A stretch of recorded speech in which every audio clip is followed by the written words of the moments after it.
Hey again, my visionaries. Everyone out there trying to make a difference. Good for you. I am back again. I want to say yesterday, after the first time posting, I felt alive. I felt happier than I had been in a while. So, truly, you are your own creator of your own reality. And when you are doing something that, is true to who you are, you're going to feel a lot better. You're going to feel more alive. You're going to feel like you did something right. You're going to, have that happy feeling in you. And I had it. I had been thinking about it for so long. And, all those negative self beliefs that you kind of tell yourself um, that are ingrained in your subconscious really do keep you down. And they keep you from being the best version of yourself. They keep you from doing things that you ought to do. They keep you from stepping out and taking a chance and living life. And that's what we're here to do. We're here to, live life to its fullest.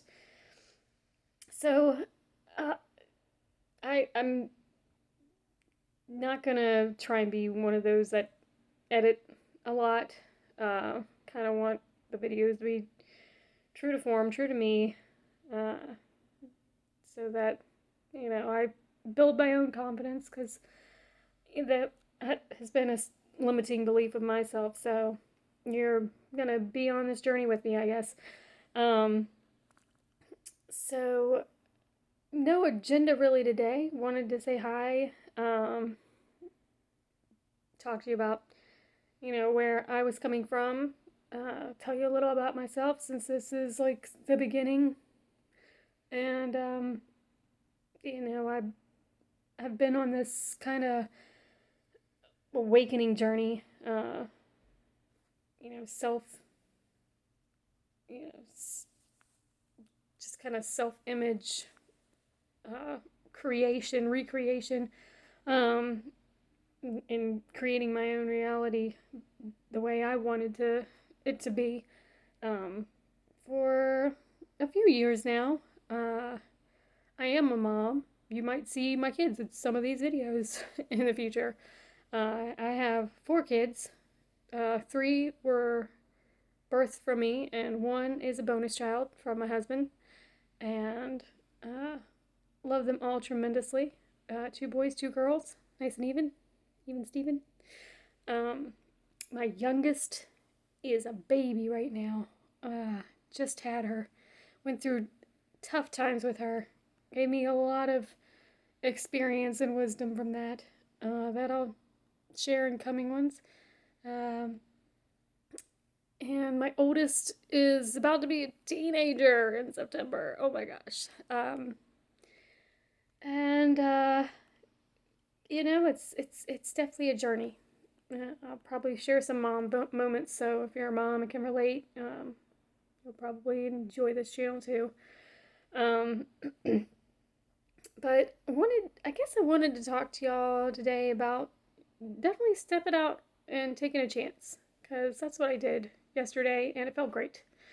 Um, I have kind of been, uh, that limiting belief that, I'm not good enough, I'm not smart enough, and a lot of those things come, which I had learned in my journey. I'll have to, find these people, write it down, places that I have read and looked at and been into classes too, about like how the brain, your brain has different states when you're, through life.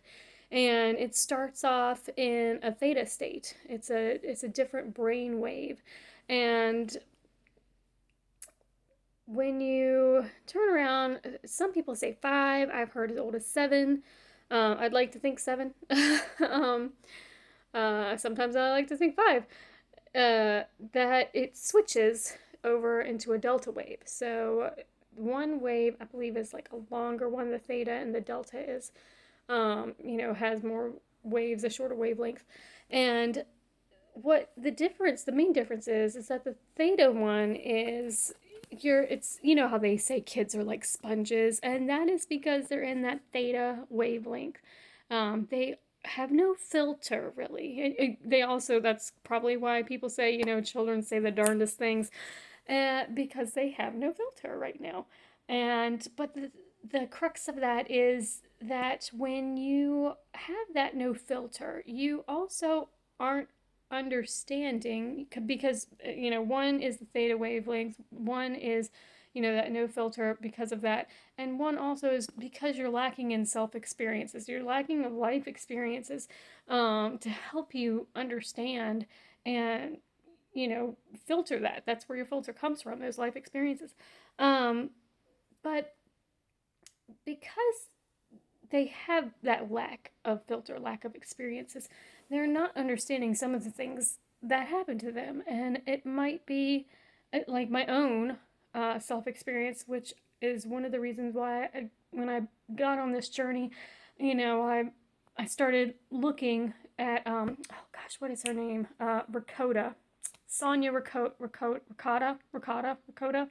Um, she kind of does these master classes, and it was really, it was great. I went into it for a little while because I really didn't. I was like single mom when I first, because I was married. I ended up divorcing, and I was single mom for a while. I was single mom when I was married too. Then that's another story.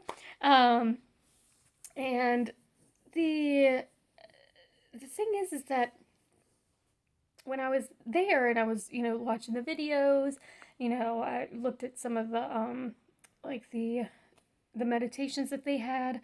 Uh but it made me start questioning, looking at myself, what are the limiting beliefs? What is limiting you? What are those beliefs that you subconsciously have programmed, that you are subconsciously, sabotaging yourself? Because I did notice in my life, it always felt kind of like a drama. I would, uh, go and, have these relationships and or jobs and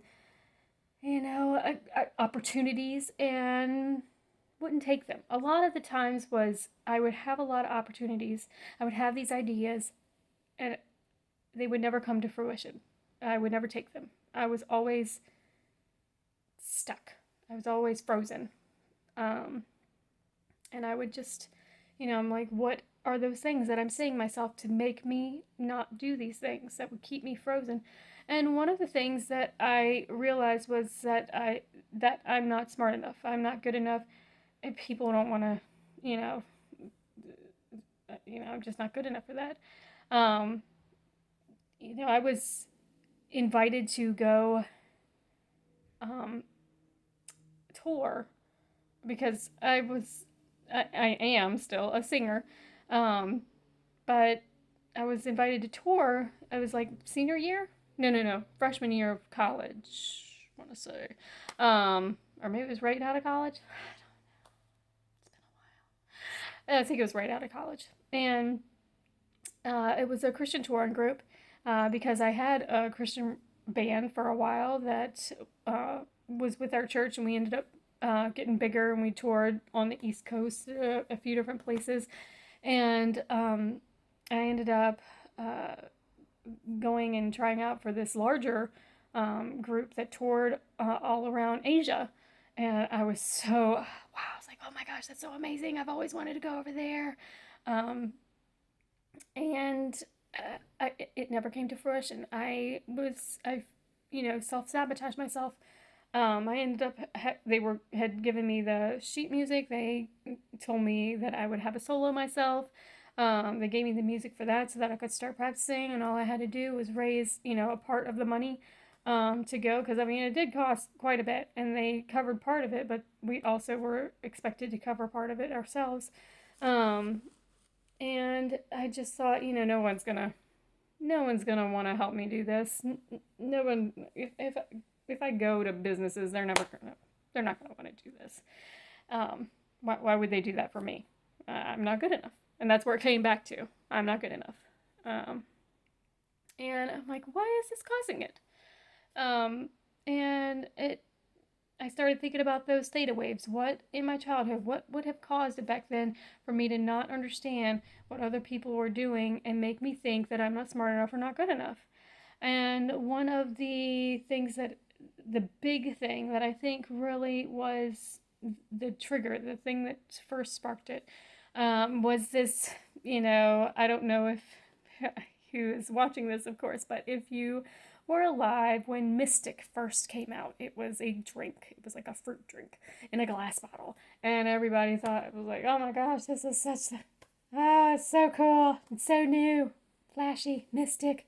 And I remember we all went out and bought, of course, this is before internet and, TikTok and that kind of stuff. So this was like what we had for fun, guys. This is what we had for fun. They we had this like Mystic tasting party, and we had my family there, and one of my brother's friends, or a couple of his friends. He was older. My brother's like 7 years older than me. So when I was, gosh, I guess I was like, it was younger than 7. I had to have been like 5 or 6, I guess. Definitely like little. And so they were looking at their bottles and drinking it, and one of his friends, of course, they were like teenagers at that point, and you know how teenagers can be. They can be kind of rotten skunks, um, can be very sarcastic and tricky, and think their humor is the funniest thing in the world. But to a child who has not had those life experiences, who is without a filter, who is a little sponge, um, that can be kind of traumatic. And it was very simple. It was a jest. It wasn't meant to be mean or harming me. But it hurt me. And what had happened was, it's so silly that they were looking at their bottles, and one of them said, "Oh my gosh, look at mine. It says 4 ingredients. See other bottle." And of course, my brother picked up on it and me. Oh yeah, mine too. It says see other bottle. And I looked at mine and I was so excited because my bottle was the bottle with the ingredients. I had the bottle with the ingredients. I was the special one. And so I was like, oh my gosh, I got the ingredients, guys. Look, I can read them for you. And I started reading them. Also, I was proud because I could, read them. I was just learning how to read. No, so I was trying to.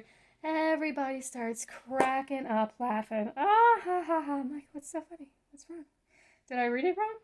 They're like, no, they were just joking. They didn't say that on the bottle. And I was devastated. I had been tricked. Like, why would somebody lie about that? Why would you say that? And I was so sad. I thought I was so dumb for believing them. I was like, why would you say that? Um, and so I think that's kind of where it came from. Once I knew that that's kind of where, the initial one was. There's probably some other ones. Um, but I was able to kind of let go of that belief. Like, okay, it's there because it I was trying to protect myself, but I can see now that that was silly, and I can let go of that. Um, and so I was able to. And you could even, I've seen people where you can write it down, and I think this is pretty cool. You write it down and you thank it. You thank that limiting belief. Thank you for, serving your purpose. Thank you for being there, for trying to protect me. I no longer need that protection. I will send you back into the universe and back into so that you can serve someone else. Um, and maybe you are somewhere right now where you are stuck. Maybe you're stuck in a job, and this quarantine has maybe kind of enlightened you that you are not happy there, and you can be happy. You are allowed to be happy. That's what we're here for. We're here to find where we are supposed to serve. And that happiness is where we're going to serve best. They even teach you that in school. I mean, sure, school is like a whole programming, but they do teach you that, of course, you are always going to learn and do better in the things that you like most. So why not do that when you're an adult? Why not go out there and, be a writer or be an artist? Why does it have to be a starving artist? There are multiple different ways to do that now. Um, why can't we? Because they say so? Well, I am they. And I say I can. And you can say that too. Because you are they too. Alright, so I guess I'm not going to do a whole lot of the whole like and subscribe, but since we're at the beginning, if you did like this video, go ahead and hit that like button, smash that subscribe button for more content, and I'll see you next time. Peace. Love.